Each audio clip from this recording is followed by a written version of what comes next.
तो dear student, very good morning. आपका देखिए, फिर समझ लीजिए कि आपका जो ट्रांसफॉर्मेशन का जो पार्ट था, जो ट्रांसफॉर्मेशन आपका चैप्टर है वो आपका समाप्त हो चुका है। ठीक है, जो बोर्ड परीक्षा में जो ट्रांसफॉर्मेशन से संबंधित जो क्वेश्चंस पूछे जाते हैं वो आपको हमारे व्हाट्सएप के द्वारा आपको होमवर्क के रूप में भेज दिया जाएगा। ठीक है, लेकिन आशा करते हैं कि आप काम घर में अवश्य कर रहे होंगे। ऐसे चलो आशा कर सकते हैं, देख तो पा नहीं रहे आपको काम कर रहे हैं नहीं कर रहे हैं, लेकिन आपका ये इंटरमीडिएट की परीक्षा है, इसलिए आपको पढ़ाई को नेग्लेक्ट ना करते हुए अपना काम अपनी कॉपी पर डेली उतारते जाइए, डिलीट करते जाइए। ठीक है, नहीं तो प्रॉब्लम हो, समस्या आपकी होगी। ठीक है, I am doing my best, my school is doing best. मैं अपना काम अच्छी तरीके से कर रहा हूँ और हमारा स्कूल भी अच्छी तरीके से आप तक अपने सारे अध्ययन को पहुँचाने का प्रयास कर रहा है। अब जिम्मेदारी आपकी बनती है कि आप उस तरीके इसको आप कैसे पढ़ाई कर रहे हैं। ठीक है, आप कॉपी पर नोट कर रहे हैं या नहीं कर रहे हैं। ठीक है, ये हम लोग अपने Mallawan public school inter college में ये प्लान बनाया जा रहा है कि घर घर आपका सर्वे होगा कि आप काम कर रहे हैं या नहीं कर रहे हैं। ठीक है, ये आपका कभी भी देखा जाएगा।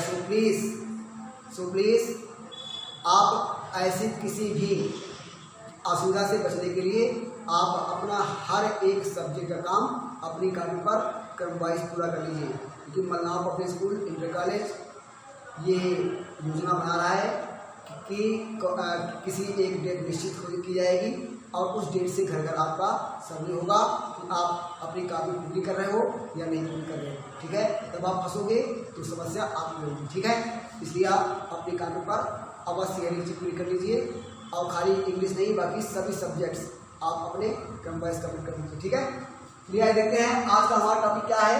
नरेशन। क्या है?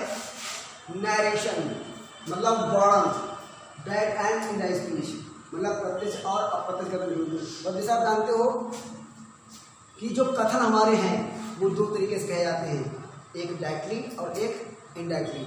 ठीक है, तो जब आप जानते हैं समझ लेते हैं क्या कि नरेशन के दो पार्ट हैं, डायरेक्ट और इनडायरेक्ट स्पीच। तो पहले हम ये जान लेते हैं कि व्हाट इज डायरेक्ट स्पीच। ठीक है, कहना क्या, पहले हम ये जान लेते हैं नरेशन में डायरेक्ट स्पीच कि डायरेक्ट स्पीच क्या होती है।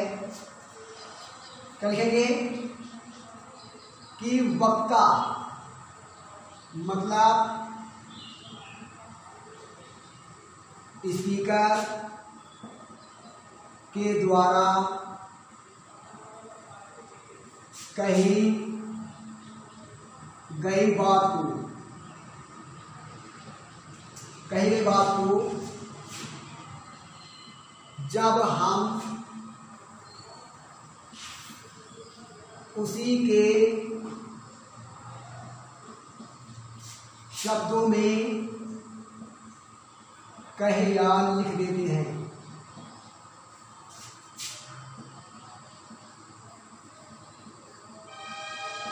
तो वह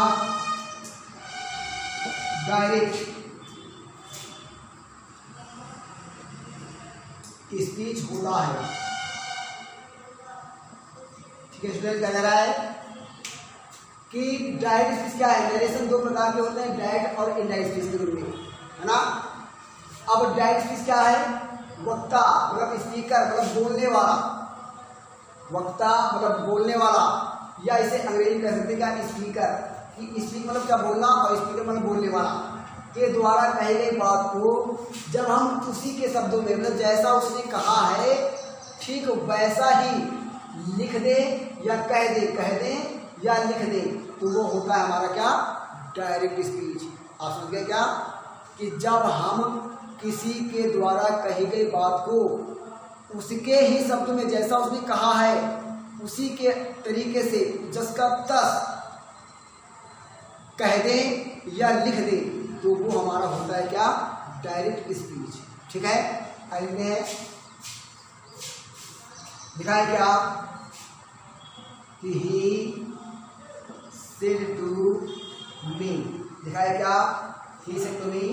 यहाँ पर एक एग्जाम्पल के रूप में दिया हुआ है he said to me, comma inverted comma शू, दिखाया क्या, कि Ravi was reading his book, दिखाया क्या, he said to me, उसने मुझसे कहा कि Ravi was reading his book, Ravi अपनी किताब पढ़ रहा है। तो हमारी जो स्पीच है, वो क्या है कि Ravi was reading his book, जो हमारा नरेशन है, जो वर्णन है, वो जो स्पीच हमारी है, जो नरेशन है या जो स्पीच हमारी है, वो क्या है, Ravi was reading his book, कि रवि अपनी किताब पढ़ रहा था। अब कहा किसने, उसने, कि उसने मुझसे कहा, तो वहां यहाँ पर वक्ता कौन है, वह, और उसने कहा क्या कि Ravi was reading his book, Ravi अपनी किताब पढ़ रहा है। तो जैसा उसने मुझसे कहा, उसने मुझसे क्या कहा कि Ravi was reading his book, Ravi अपनी किताब पढ़ रहा है। तो जैसा उसने मुझसे कहा है, हमने ठीक वैसा ही लिख दिया, तो ये हमारा क्या हुआ, लिख दिया या कह दिया, तो ये हमारा हुआ डायरेक्ट स्पीच। क्या हुआ, डायरेक्ट स्पीच हुआ, स्टेप्स, ठीक है।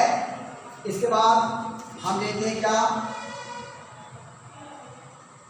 कि इनडायरेक्ट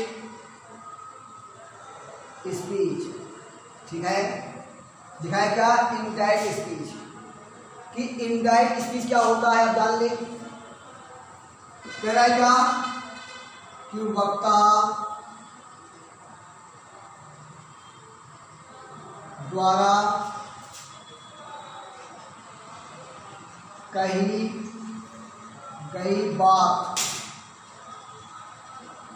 को जब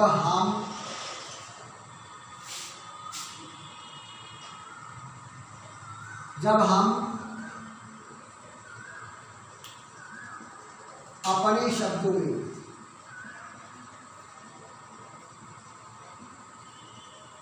कह या लिख देते हैं, कह या लिख देते हैं, तो वह इनडायरेक्ट स्पीच होता है। तो स्टूडेंट जान लीजिए कि इनडायरेक्ट स्पीच क्या होता है कि वक्ता द्वारा कही गई बात को, मतलब स्पीकर वक्ता द्वारा कही गई बात को जब हम अपने शब्दों में, जो उसने कहा है उसको जब हम अपने तरीके से कहते हैं या लिख देते हैं, तो वो होता है क्या, इनडायरेक्ट स्पीच। दिखाया क्या, वक्ता द्वारा कही गई बात को जब हम अपने शब्दों में कह या लिख देते हैं, तो वह होता है इनडायरेक्ट स्पीच। इसी को हम ले लेते हैं, दिखाया क्या, एग्जाम्पल के तौर पर, he told me that Ravi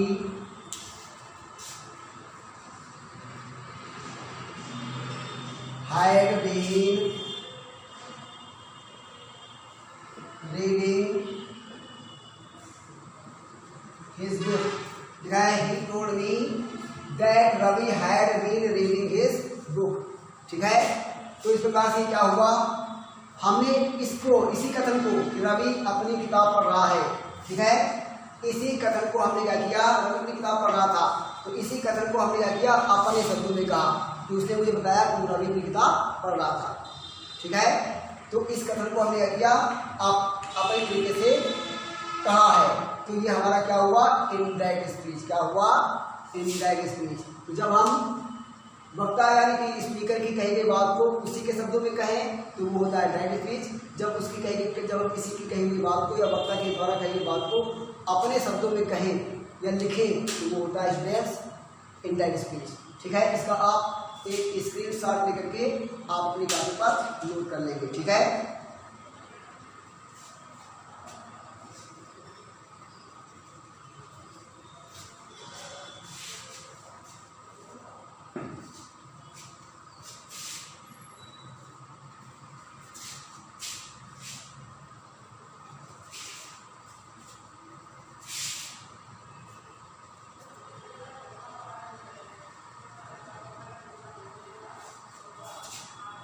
इसके बाद दिया है क्या, डालेंगे हेडिंग क्या, पार्ट्स ऑफ डायरेक्ट स्पीच। क्या दिया हुआ है, parts of direct speech, direct speech के टुकड़े या डायरेक्ट स्पीच के भाग। तो क्या डालेंगे कि नोट, क्या लिखेंगे कि there are two parts of speech, there are two parts of speech, ना, there are two parts of direct speech.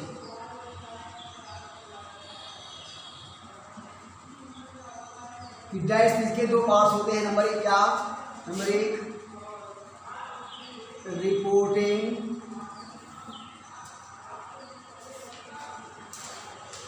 Verb, या आप इसे कह सकते हो क्या, रिपोर्टिंग स्पीच, ठीक है। आप रिपोर्टिंग वर्ब कह सकते हो या रिपोर्टिंग स्पीच भी कह सकते हो। नंबर एक ये होगा क्या, कामा मतलब वाला पार्ट। तो जो हिस्सा कामा में होता है वो होता है हमारा क्या, रिपोर्टिंग वर्ब या रिपोर्टिंग स्पीच, ठीक है। इसके बाद दूसरा क्या है आपका रिपोर्टेड स्पीच, या आप इसे कह सकते हो क्या, रिपोर्टेड पार्ट। यह आपका कौन सा होता है,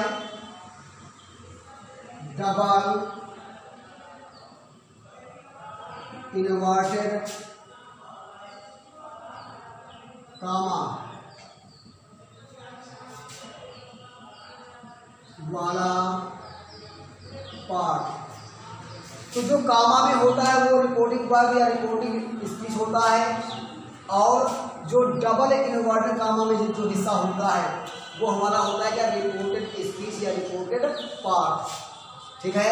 हम आपको एग्जाम्पल दिखाते हैं करके, समझते हैं क्या।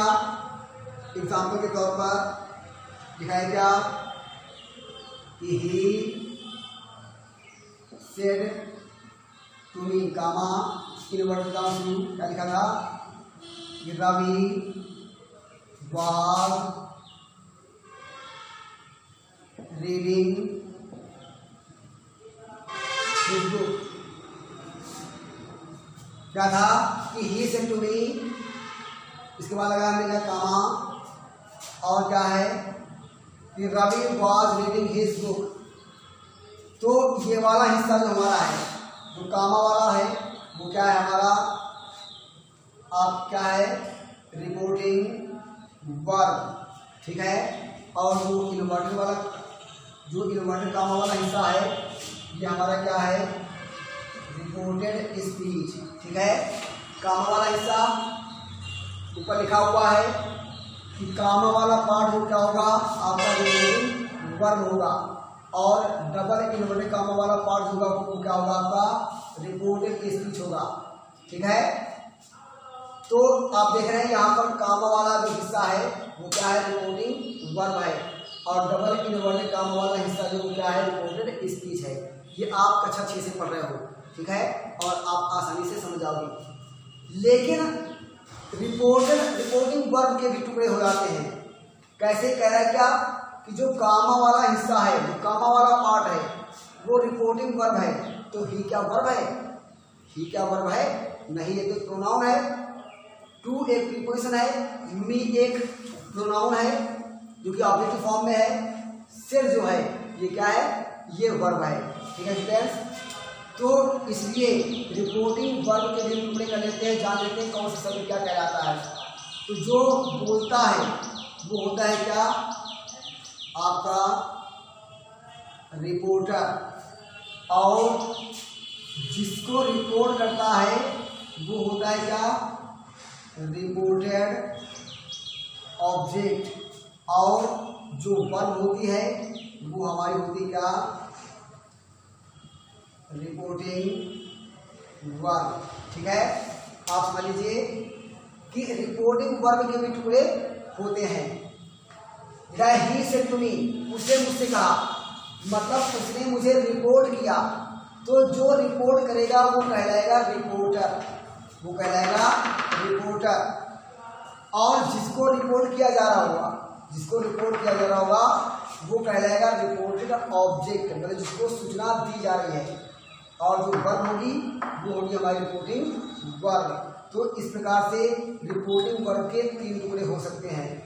क्या, जो रिपोर्ट करेगा वो कहलाएगा रिपोर्टर, और जो वर्ब होगी वो हमारी होगी रिपोर्टिंग वर्ब, और जिसको रिपोर्ट किया जाएगा वो हमारी होगी रिपोर्टेड ऑब्जेक्ट।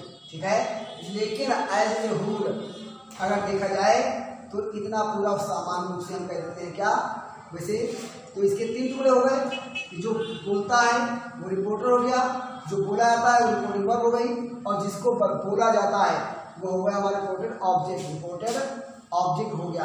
ठीक है, लेकिन के सामान्यतया हम कामा वाले पार्ट को कह देते हैं क्या, रिपोर्टिंग वर्ब, और डबल इन्वर्टेड कामा वाले पार्ट को कह देते हैं क्या, रिपोर्टेड स्पीच।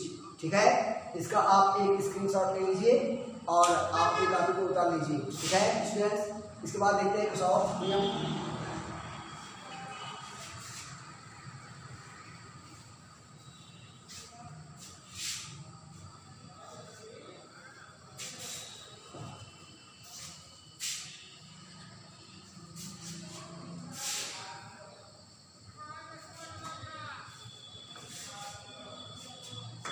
कहते क्या है, नोट, कहते हैं नोट कि रिपोर्टेड स्पीच, रिपोर्टेड स्पीच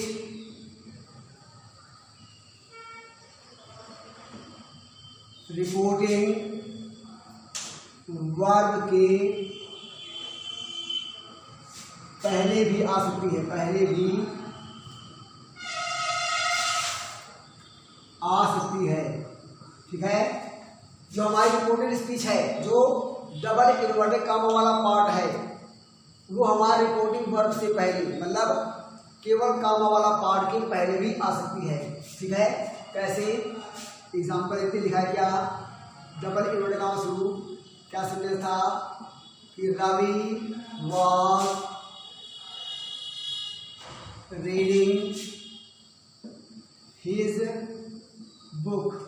तो ऐसे ऑप्शन में पहले कामा और बाद में डबल कामा, और he said to me full stop. तो इस प्रकार से बनेगा। आप देखिए यहाँ पर जो हमारी रिपोर्टिंग वर्ब है वो बाद में आई है, और रिपोर्टिंग स्पीच हमारी पहले आ गई है। ठीक है, ये आपका क्या हुआ, रिपोर्टिंग वर्ब। ठीक है, इसके बाद स्टूडेंट्स, इसके बाद हम सीखेंगे क्या, बनाना सीखेंगे। ठीक है, कि कैसे हम डायरेक्ट से इनडायरेक्ट बनाएं। चलिए अब आते हैं क्या, देखते हैं क्या डायरेक्ट से इनडायरेक्ट बनाने के नियम, डायरेक्ट से इनडायरेक्ट बनाने के नियम। ठीक है, लिखा है क्या है, डायरेक्ट से इनडायरेक्ट बनाने के नियम। लिखा है कि डायरेक्ट से इनडायरेक्ट बनाने के नियम, किस प्रकार से आप डायरेक्ट से इनडायरेक्ट बनाओगे। तो स्टूडेंट्स, आपके इंटरमीडिएट क्लास में सेंटेंस वाइज आपको डायरेक्ट से इनडायरेक्ट बनाना है।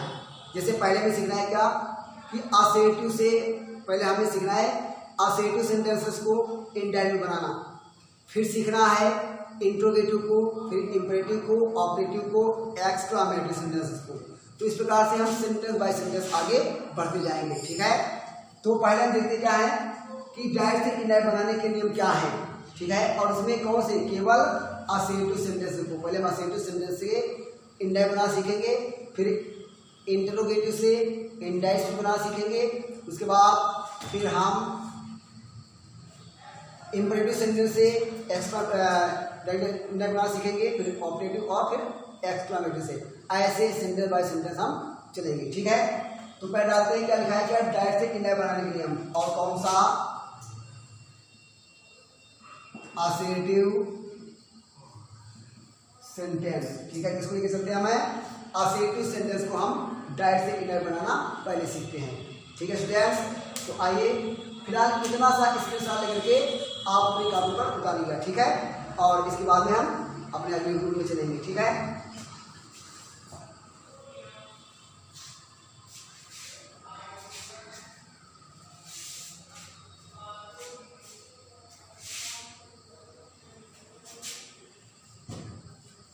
लिखा है क्या, R1 मतलब रूल नंबर 1 कि रिपोर्टिंग वर्ब में सेड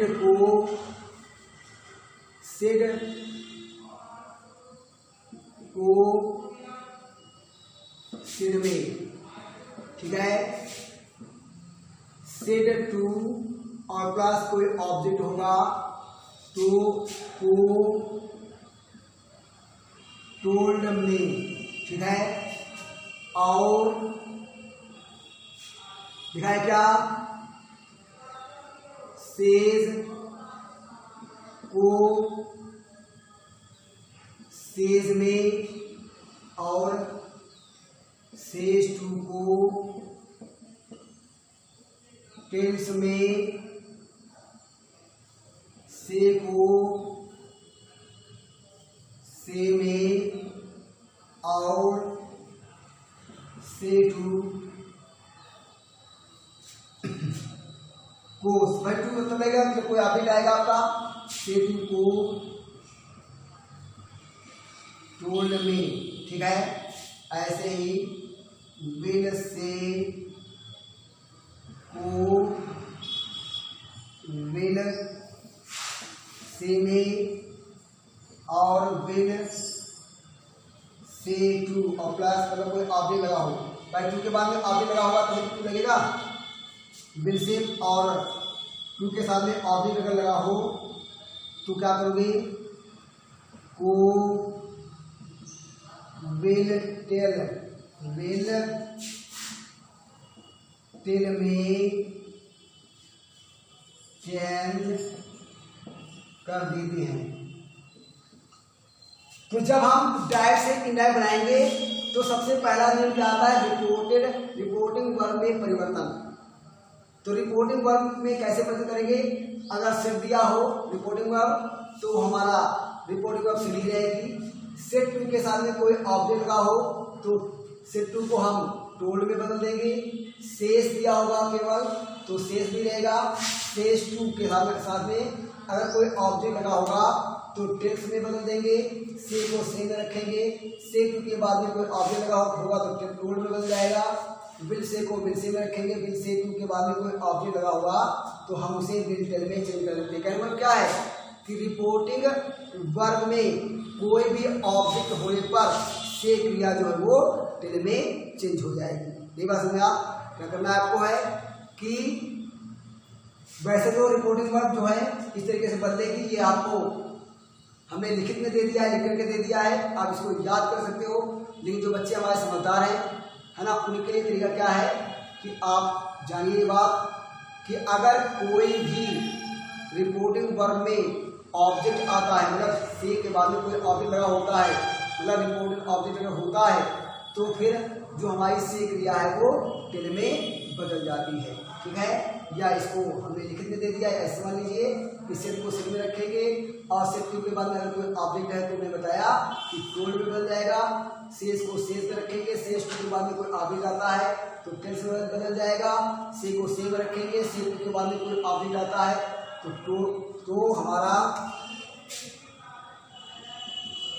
टेल में चेंज हो जाता है। ऐसे ही विल से को विल से में रखेंगे और विल से टू के बाद में कोई ऑब्जेक्ट आता है तो हम विल टेल में चेंज कर देते हैं, ठीक है। या इस समझ लें जो होशियार बच्चे हैं कि रिपोर्टिंग वर्ड में ऑब्जेक्ट होने पर से क्रिया जो है वो टेल में चेंज हो जाती है, ठीक है। अब आइए देखते हैं क्या अगला निरूपण देखते हैं।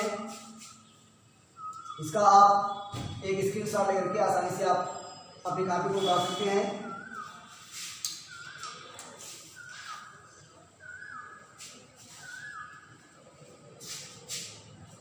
तो ये तो था हमारा क्या रिपोर्टिंग वर्ब में परिवर्तन।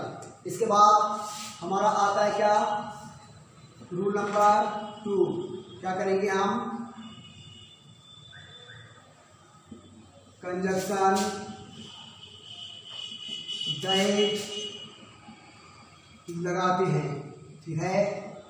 मतलब रिपोर्टिंग वर्ब और रिपोर्टिंग स्पीच को जोड़ने के लिए कंजक्शन क्या लगाएंगे दैट का उपयोग करेंगे, ठीक है। इसके बाद हमारा आता है रूल नंबर 3। क्या कि रिपोर्टेड